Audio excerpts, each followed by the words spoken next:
Et bonjour à tous et bienvenue dans cette nouvelle vidéo. Alors on va s'intéresser aujourd'hui à Portainer. Donc Portainer qui est maintenant la solution qui nous est proposée par Open Media Vault pour la gestion des containers suite à la mise à jour de la version 4 à la version 5.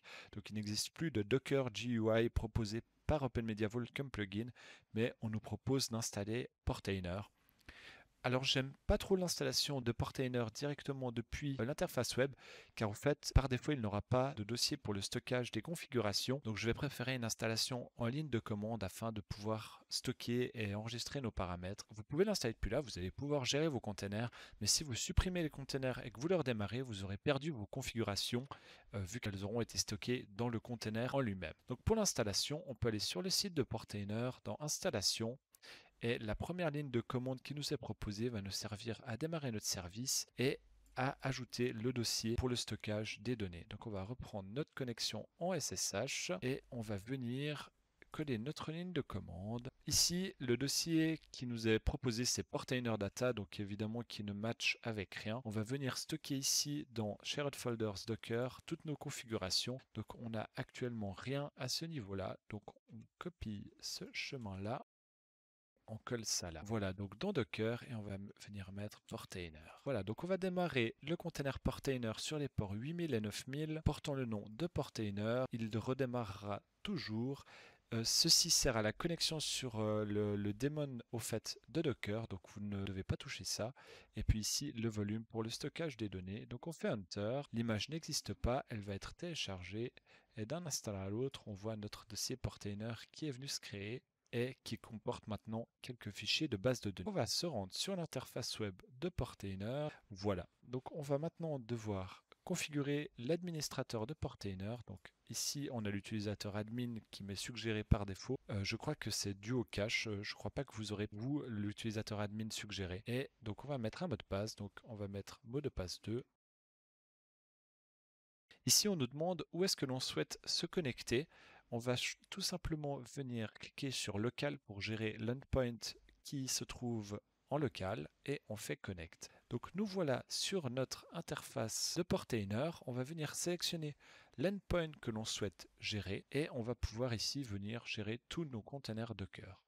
Donc au niveau des menus principaux sur lesquels vous allez vous rendre, vous avez donc depuis le dashboard, vous pouvez y accéder. Donc vous avez ici les containers et puis vous avez ici les images. Donc c'est principalement ça que j'utilise. En admettant que vous souhaitez démarrer une nouvelle image depuis Portainer, on va utiliser le container de Sonar qui est là, qui est donc un des containers les plus téléchargés sur linuxserver.io pour notre test et on va voir comment faire ceci. Donc si vous voulez télécharger un nouveau container, évidemment vous pouvez venir faire ajouter un container, donc le nommer ici, donc dans notre cas Sonar, et puis venir indiquer quelle est l'image que vous souhaitez télécharger. Donc dans ce cas-là, c'est Linux Server /sonar avec les deux points pour spécifier la version, donc la test que vous pouvez laisser. Il le met par défaut lorsqu'on ne spécifie pas une version, mais il vous est également possible de venir dans les images et de venir ici directement télécharger l'image pour ensuite l'utiliser. Alors c'est du pareil au même, mais il vous est possible de venir faire ça là. Ça va avoir un intérêt, par exemple, si vous cherchez à mettre à jour votre container, vous pouvez venir ici télécharger la nouvelle version de l'image et redémarrer votre container. Pour reprendre notre container, on va venir ici, donc on va le nommer Sonar et on va télécharger l'image Linux Server /Sonar.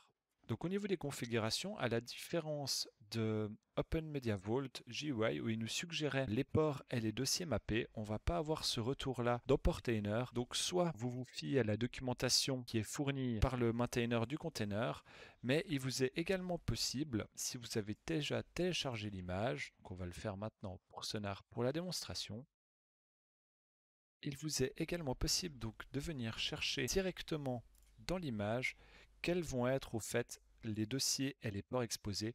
Donc là, on voit qu'au niveau du Dockerfile, on a le port 8989 qui sera exposé, le volume /config /downloads et /tv. On peut reprendre notre container ici, on va revenir faire ajouter un container, Sonar, et ici on reprend notre image.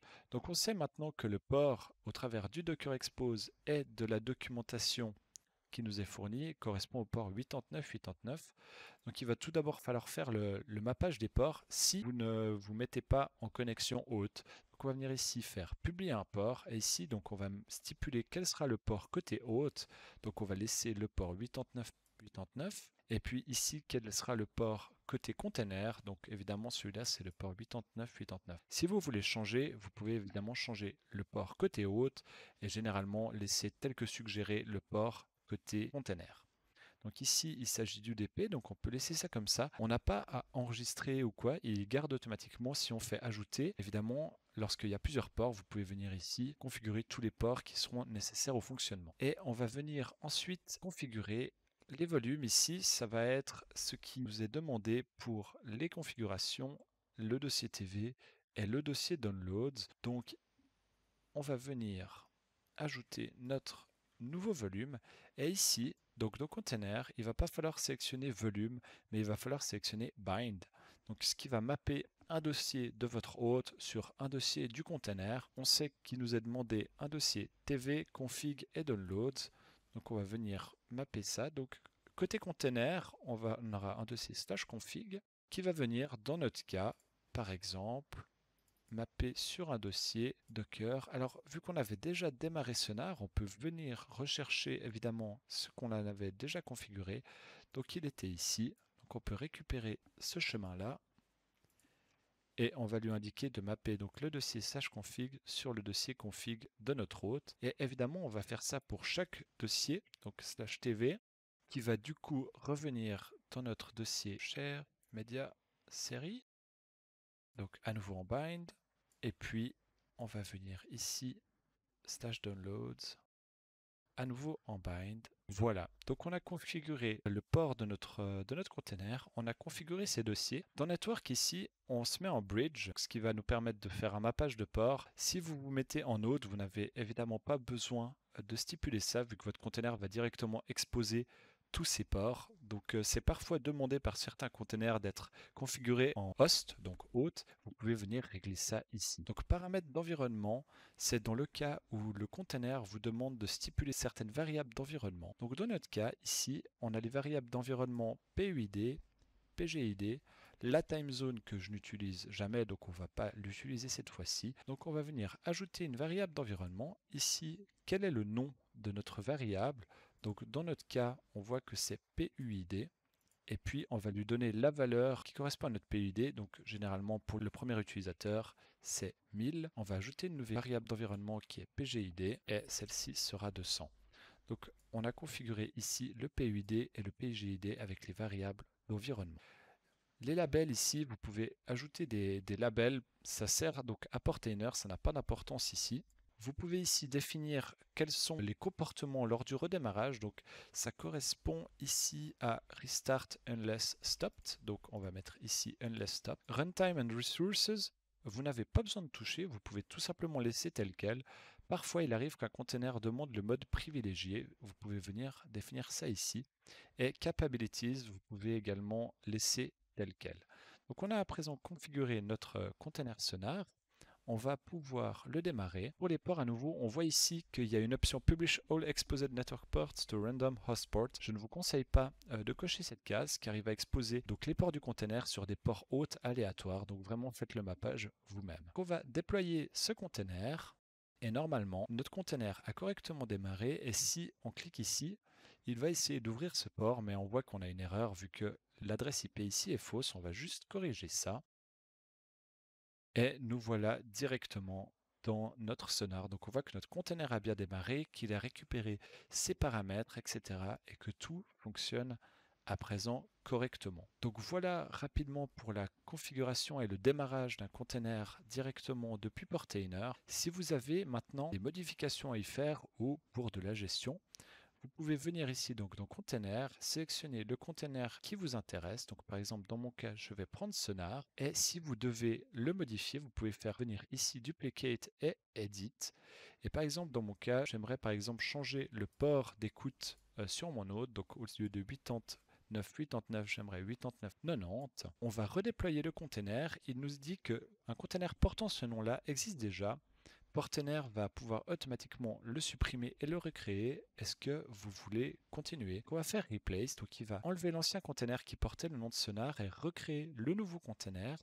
Et cette fois-ci, le nouveau container, le port d'écoute aura changé. Donc ici, si on accède au 89.89, on n'a évidemment plus d'accès, mais si on va sur le 89.90, on accède de nouveau à notre container correctement. Donc à niveau depuis cette interface, il vous est évidemment possible de venir arrêter, supprimer, mettre en pause vos containers, donc vraiment toute la gestion habituelle. Donc si je fais ceci, je vais me couper les pattes simplement car je vais arrêter le container Portainer. Donc on va désactiver ici et on peut faire stop, ce qui va arrêter tous mes containers. Alors là on a des erreurs tout simplement parce qu'il essaye d'arrêter des containers qui étaient déjà arrêtés, mais évidemment pour les containers qui étaient en fonction, l'arrêt s'est correctement déroulé. On peut aussi évidemment revenir démarrer notre container Sonar directement avec Start et notre container en quelques secondes redémarre. Si vous devez faire une mise à jour de votre container, vous pouvez venir ici donc dans images, vous pouvez venir télécharger la nouvelle image que vous désirez. Donc